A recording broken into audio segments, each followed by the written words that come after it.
Ladies and gentlemen, esteemed colleagues, began Professor Zelva, a bulbous, bioluminescent entity whose voice resonated in soothing harmonics. I must insist that the Zelran species be immediately quarantined and thoroughly analyzed for their extraordinary capacity to expel their own internal organs as a defense strategy. Zelva's presentation was met with mixed reactions in the Grand Council chamber. From his vantage point, Arlu, an insectoid delegate with reflective compound eyes, saw other council members in various states of disinterest. Some were covertly engaged in virtual games on their data screens, others had entered their semi-conscious hibernation states, and Arlu could have sworn he saw a particularly adventurous gaseous entity trying to slip out through a ventilation shaft.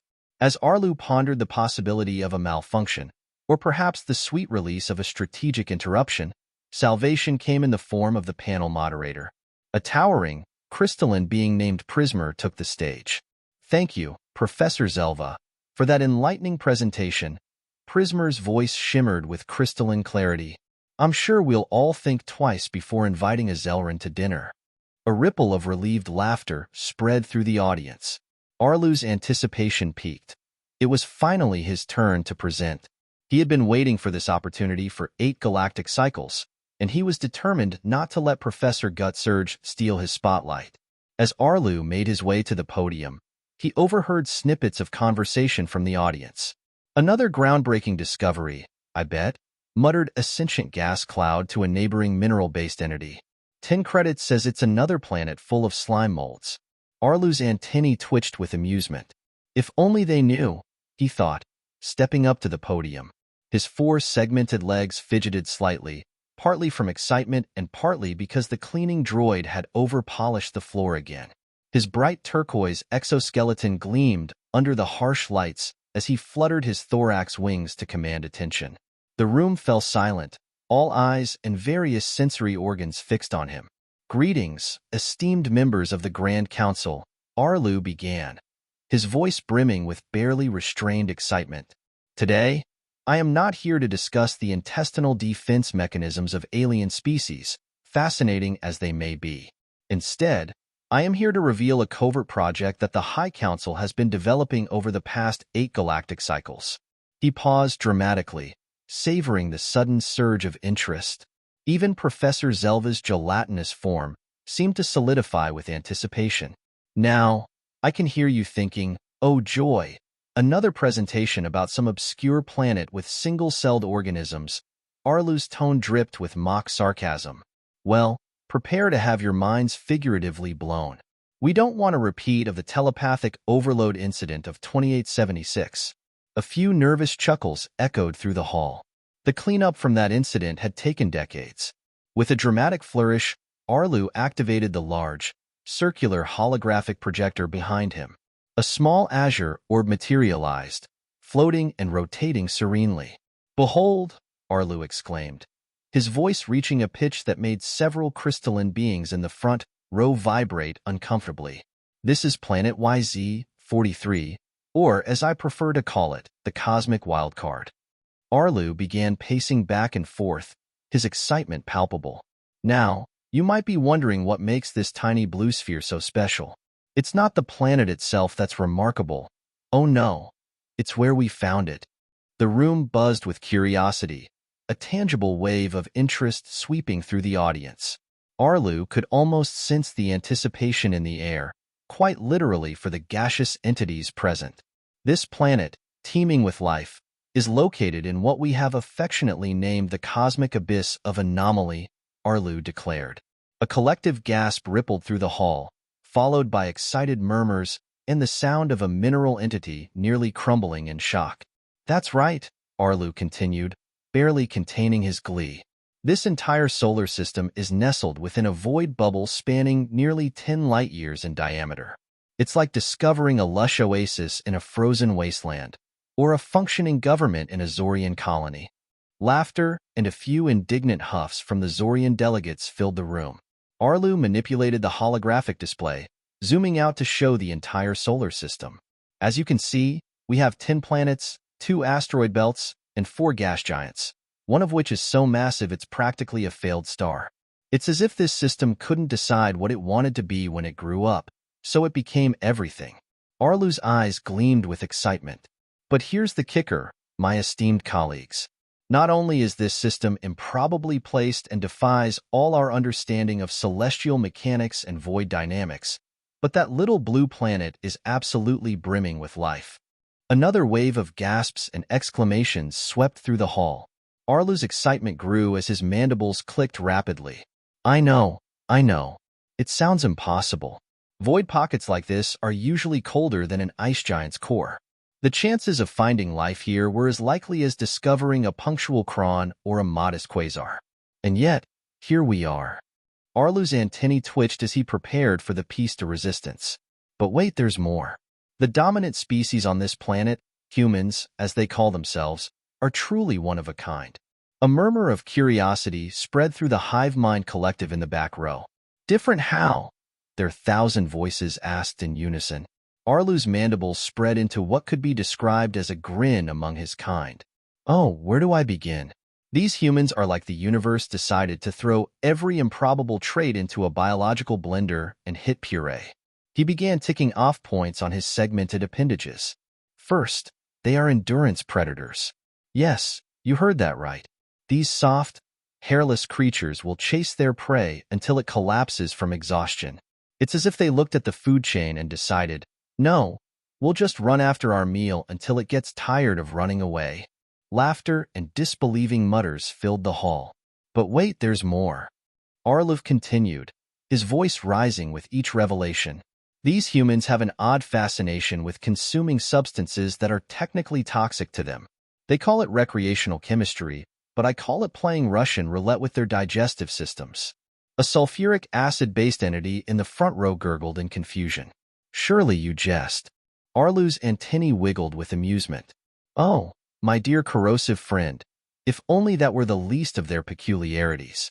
These humans have entire industries devoted to producing these recreational toxins. They ferment plant matter, distill grains, and even spoil perfectly good dairy products. And get this, they consider some of these concoctions to be delicacies. The hall erupted in a cacophony of laughter, disbelief, and what sounded suspiciously like a methane breather having a gas attack. Arlu pressed on, riding the wave of reactions. Let's talk about their sleep habits, Arlu said. Unlike any sensible species that hibernates when needed, humans must shut down their consciousness for several hours every single day. And if they don't get enough sleep, they become cranky, irrational, and even hallucinate. A perpetually awake entity, Enid, sparked in confusion. How do they accomplish anything if they're unconscious for a third of their lives? Arlu's mandibles clicked rapidly in what passed for laughter among his kind. That's the best part. They've built entire civilizations, developed advanced technologies, and even started exploring their own solar system, all while spending a significant portion of their time in a state of voluntary unconsciousness. It's as if they're playing the game of life with a self-imposed handicap and still managing to level up. Arlu paused, letting this sink in, enjoying the mix of amusement and bewilderment on his colleagues' faces. Now, you might be thinking, surely Arlu, there can't be more? He began pacing again, excitement palpable. Oh, but there is. Let's discuss their information processing capabilities. These humans have brains that are ridiculously oversized for their body mass. It's as if they're walking around with supercomputers in their skulls. A quantum computer being beeped inquisitively. Surely that must make them hyper-rational and logical beings? Arlu's antennae quivered with barely suppressed laughter. One would think so, but no. These massive brains seem to be in a constant state of civil war. They solve complex mathematical equations one moment, and then believe their fortunes are determined by the positions of celestial bodies the next. They create breathtaking works of art and literature, then argue passionately about which direction a roll of cleaning fabric should be oriented. The hall filled with a mixture of laughter and confused murmurs. But here's where it gets really interesting, Arlu said, dropping his voice to a conspiratorial tone. These humans have managed to harness the power of their cognitive dissonance and turn it into a superpower. They call it creativity, and let me tell you, it's both terrifying and inspiring. He manipulated the holographic display, showing various human inventions and artistic creations. Look at this. They've created machines that can fly despite being heavier than air. They've harnessed the power of atomic nuclei for both destruction and energy production. They've even figured out how to trick rocks into thinking by running lightning through them. A silicon-based life form shifted in its seat. Are you telling us that humans are both the most reckless and the most ingenious species we've ever encountered? Arlu nodded vigorously. Precisely. They are both incredibly flawed and extraordinarily brilliant. They're driven by curiosity, passion, and an unshakable belief that even the most impossible dreams are within their grasp. The chamber fell into a contemplative silence. Arlu could see the wheels turning in the minds of his audience.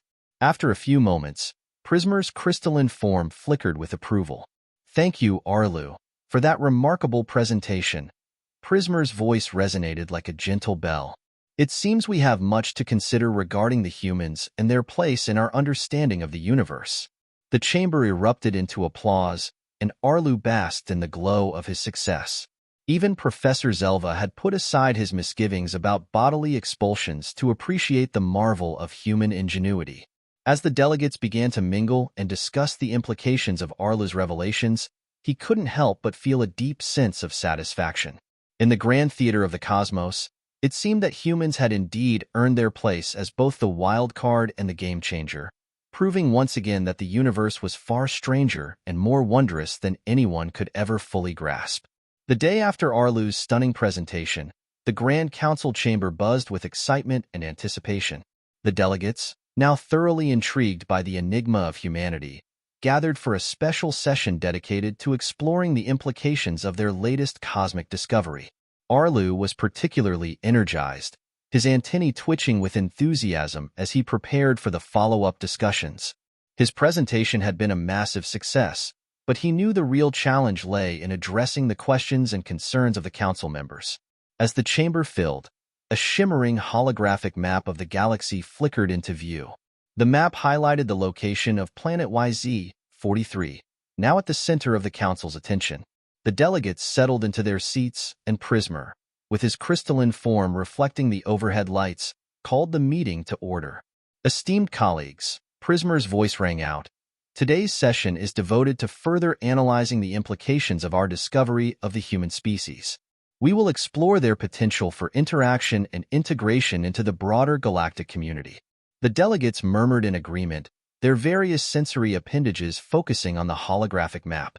A few beings adjusted their viewing filters to better appreciate the finer details of the projected data.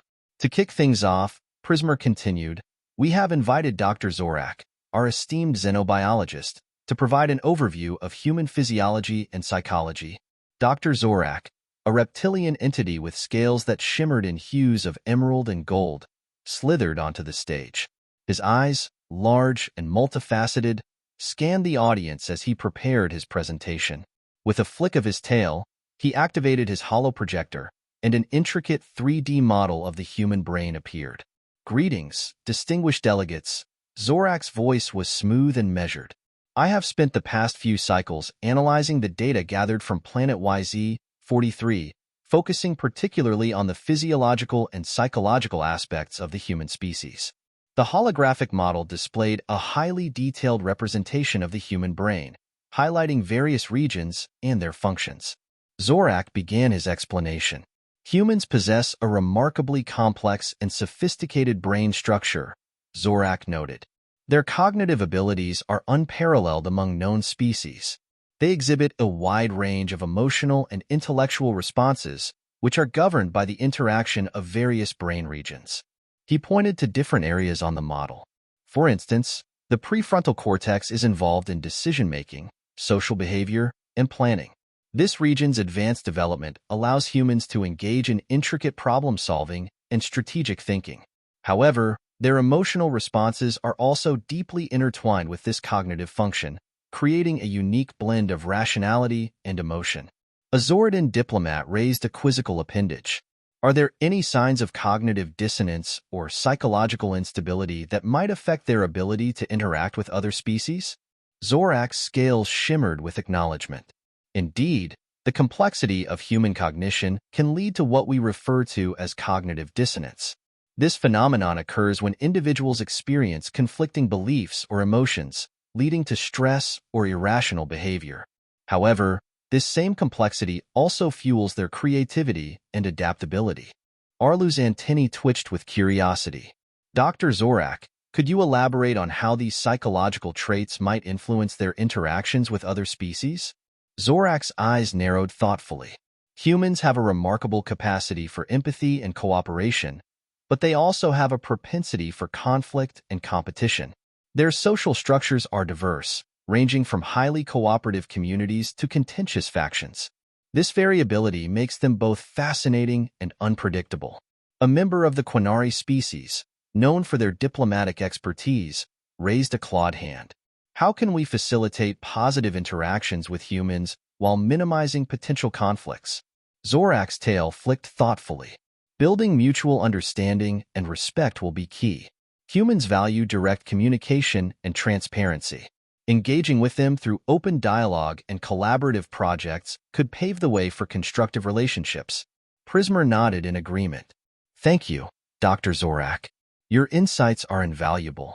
Now, let us proceed to a more interactive segment. We will simulate potential scenarios of human interactions with various species to better understand possible outcomes. A holographic simulation began, depicting various scenarios of human contact with different alien species. The simulations included diplomatic meetings, trade negotiations, and scientific collaborations. As the scenarios played out, the chamber was filled with an array of reactions, from intense focus to lively debates. Arlu observed with keen interest, noting the varied perspectives and strategies proposed by the council members. After several simulations, Prismer called for a pause. We have seen many potential outcomes, each highlighting different aspects of human behavior. It is clear that they possess both great potential and significant challenges. How we approach these interactions will be crucial. A robotic delegate, known for its logical precision, spoke up.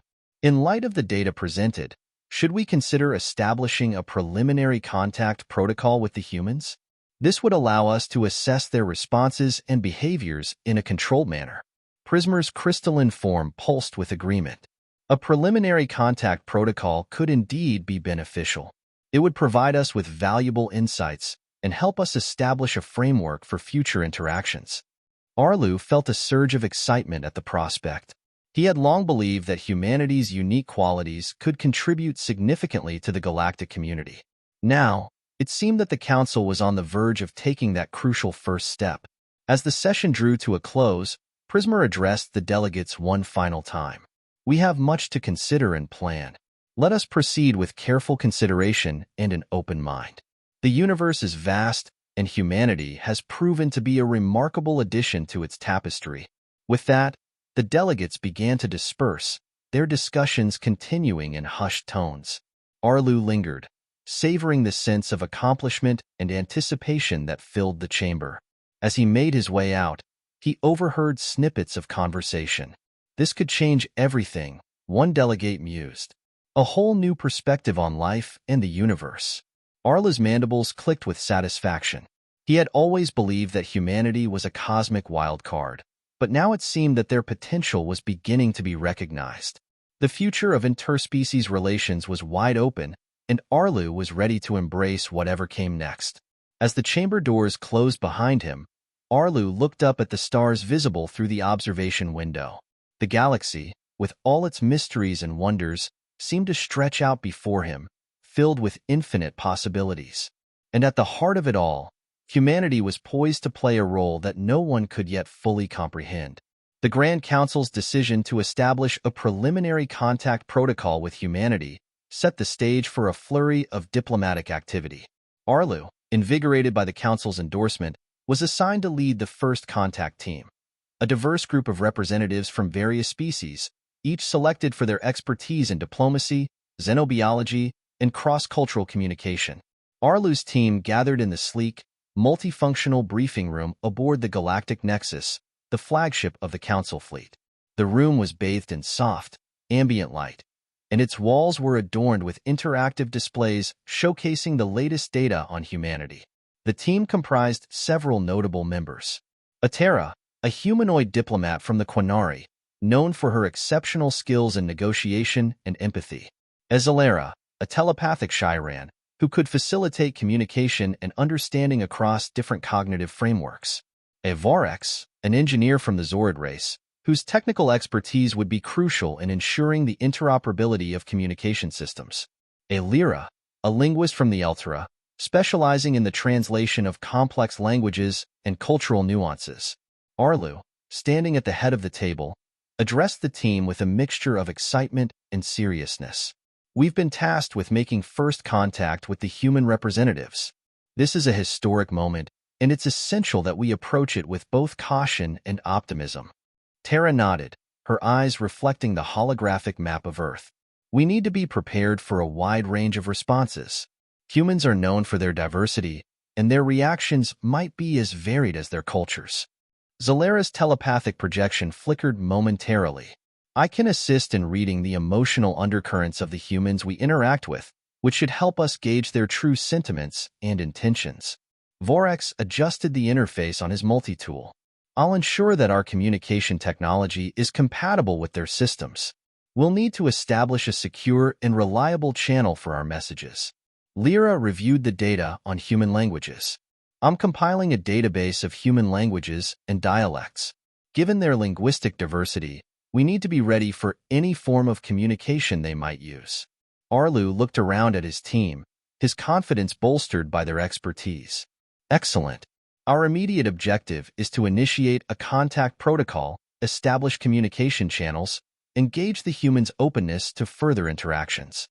As the team prepared for their mission, a message arrived from the Council Fleet's command center, detailing the planned approach.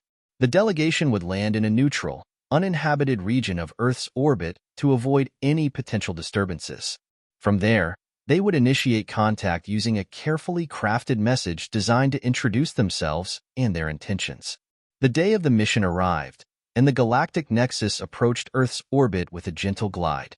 The blue planet below was a mesmerizing sight, a swirling mosaic of oceans and land masses.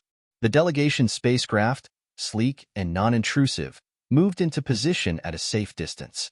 In the command center of the spacecraft, Arlu, Tara, Zalera, Vorax, and Lyra prepared for the final stages of their approach.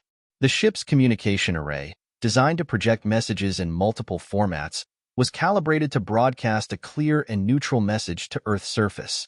Commencing transmission, Vorax announced, his fingers deftly operating the control panel. The message, composed with meticulous care, began to broadcast. Greetings to the inhabitants of planet Earth. We are representatives of the Galactic Council, a collective of advanced civilizations from across the galaxy. We come in peace and seek to establish friendly and cooperative relations with your species. We are eager to learn about your culture and explore potential avenues for collaboration. We await your response and are prepared to engage in dialogue at your convenience. The message was sent in multiple languages and formats, including visual and auditory signals, to maximize the chances of a successful reception. As the transmission concluded, the team waited with bated breath. The next few hours would be crucial in determining how humanity would respond. On Earth, in a high-tech communications facility somewhere in the Northern Hemisphere, the message was received by a team of scientists and diplomats who had been monitoring space for potential extraterrestrial signals. The message's arrival sparked a flurry of activity as the team worked to decode and interpret the complex transmission. Dr. Evelyn Carter, a leading xenolinguist and astrobiologist, was at the forefront of this effort. Her team was equipped with advanced translation algorithms and communication technologies designed for just such an occasion. As they analyzed the message, Dr. Carter's eyes widened with a mix of awe and determination. "This is it," she said to her team. "We've received a message from an extraterrestrial civilization. We need to respond promptly and thoughtfully. Prepare a reply that conveys our interest in dialogue and cooperation." The team worked swiftly, crafting a response that balanced curiosity with caution. The reply was sent back to the Galactic Nexus, acknowledging the message and expressing eagerness to establish a channel of communication. Back aboard the Galactic Nexus, the team received the human response with a mixture of relief and anticipation. "We have received a reply," Tara announced, her voice tinged with excitement. It seems the humans are interested in establishing contact. Zalara's telepathic projection revealed an image of Dr. Carter and her team. The emotional tone of their response indicates a positive reception. They seemed genuinely curious and open to dialogue. Arlu felt a wave of satisfaction. This is an encouraging start. We'll need to continue our efforts to build trust and understanding. The team began preparing for the next phase of their mission, arranging a formal meeting with human representatives. The initial contact had been made, and the foundation for future interactions was set. The journey of interstellar diplomacy had begun, and both sides stood on the brink of a new and exciting chapter in their shared history.